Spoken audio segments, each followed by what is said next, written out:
So this is the iPhone 17 Pro and I've been using it as my main phone for just about 2 months now. This is actually my first daily driver iPhone ever since the iPhone 13 and I'm coming directly from the Galaxy Z Fold 7, so this has been a huge shift for me and I have a lot of thoughts. Overall though, if you've been looking for a year to upgrade or maybe even switch from an Android phone this year, going for the iPhone 17 Pro actually seemed to be a really good move this year. There actually have been some notable year-over-year improvements from the iPhone 16 Pro over to this one, but more importantly, this is the very first iPhone that made me really appreciate iPhones and iOS, where I'm pretty indecisive about going back to Android. So let me go over all the things I really love about this phone, what's just been solid, and a few things that might need some improvements for future iPhone models. Really, my absolute favorite part about the iPhone 17 Pro is the cameras. The main and ultra-wide lenses maintain the exact same hardware as the 16 Pro, but the processing has improved in small ways that do add up. Overall, you get cleaner details thanks to better stabilization and slightly less artificial sharpening, and when compared to the competition like the Samsung Galaxy S25 Ultra, it's just a more reliable camera system for tougher lighting situations since it's really good at balancing the highlights and contrast. Now, where we do see some massive hardware upgrades is a new 48 megapixel periscope telephoto, which is now a larger sensor, and the new 18 megapixel center stage selfie camera, which is now a super flexible square-shaped sensor. Not only do you get more natural depth of field with the new larger sensor periscope, you get cleaner details all around with less grain or over sharpening. This is even more noticeable in low light, where the results are actually more than usable in the night. And this year, Apple's done a really good job with the digital crop zoom levels. Even at 8x, these photos are actually really good and doesn't look like a digital mess like it used to with previous Pro models. And that new selfie camera is just so flexible because of the sensor shape. Yeah, it is slightly better with contrast, stabilization, and has a little bit more depth of field, but just the fact that it's a much wider angle and that you can shoot in either orientation while keeping the phone in portrait is really the killer feature for me. I vlogged my entire Japan trip like this and it was so convenient. Honestly, the video recording quality isn't anything super impressive for both the front and rear cameras since you can get about the same quality on other phones. I actually think the colors look a little bit washed out on these video clips, but just that you have this flexibility on the front camera kind of changes the whole game for me. So originally, one of the most standout features from Samsung's Flip or Fold series is that you're able to use the rear cameras as a selfie because you can use a cover screen as a viewfinder. But this advantage on the Samsung side is not big of an advantage anymore since you can basically get the same job done on the new iPhone's front camera. So yeah, the main camera might not be a huge 1-inch sensor like what you can find on some Ultra phones from Xiaomi, Vivo, and Oppo, but the combo of the main camera and the new periscope is seriously a really impressive camera system, especially when you shoot in ProRAW and edit them with something like a preset on Lightroom. I've seriously gotten some of my favorite shots ever this way with the iPhone 17 Pro.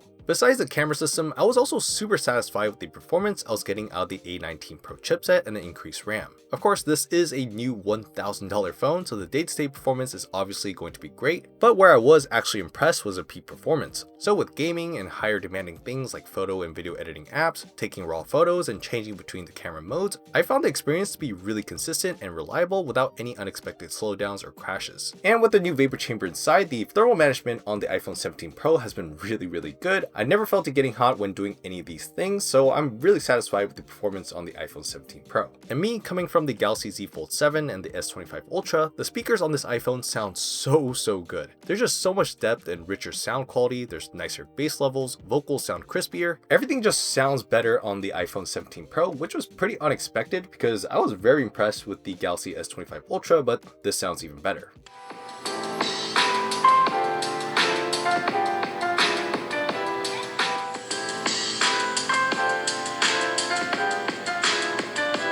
On that note, I also love the haptic feedback on the 17 Pro. They're just very well tuned without going overboard. The haptics are soft and subtle while still giving you good clear feedback, which is the perfect balance. So this is one subtle part of how premium this phone feels while using it. Now, as for what things were just solid but not something I totally loved, let's start with the display. It's a very high quality LTPO OLED with really nice color reproduction and rich inky black levels, super smooth variable refresh rate up to 120Hz, and the new anti-reflective coating is a nice touch. But the auto brightness hasn't been super accurate or helpful. It doesn't get bright enough for me in the sunlight. I often found myself having to manually adjust the brightness to get it to be brighter to see it. And at night, this screen just doesn't get dark enough and is still blinding me in the dark even with the brightness at 0%. I feel like this part is where iOS really needs an extra dim mode like there is on Android. The The battery life has also just been solid. I'm a pretty heavy user that's always using maps outside, taking pro raw images and editing on Lightroom, and watching YouTube like all the time, but even with this type of heavy usage, I can get a full day's worth of battery life from light days to busy weekend days. Screen on time is really not a good measurement, but for me, I get about 5 to 5.5 hours of screen on time on most days, which is really solid for me. S tier battery life for me is maybe 6 to 7 hours of screen on time, so this one is just behind that at around A tier, which is solid. Now, thankfully, with the recently updated iOS 26.1, the software experience has been really solid too.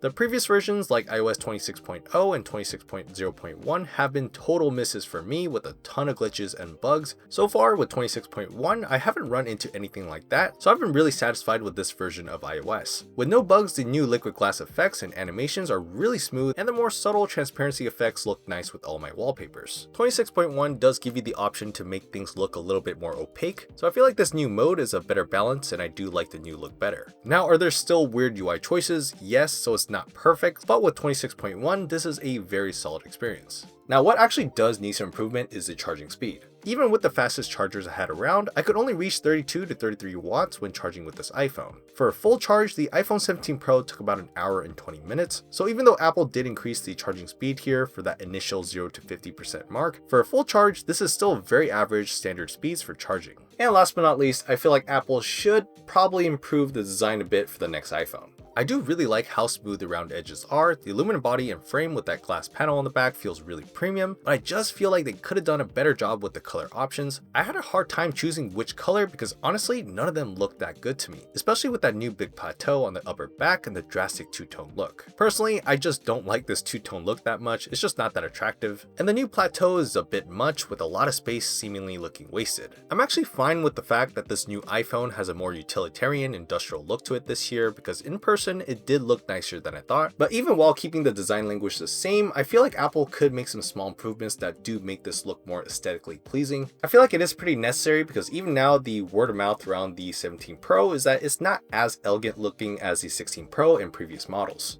Okay, that's everything I have to say about the iPhone 17 Pro. Summing it up, I absolutely love its excellent camera experience, the peak performance, the speaker quality, and premium haptics. It's got a solid display, battery life, and thankfully a solid software experience now with iOS 26.1. The charging speed is still average and the design is a choice, but overall the pros outweigh the cons by a lot, and I think the iPhone 17 Pro is a really good iPhone this year, and it's a pretty worthy upgrade for just about anyone.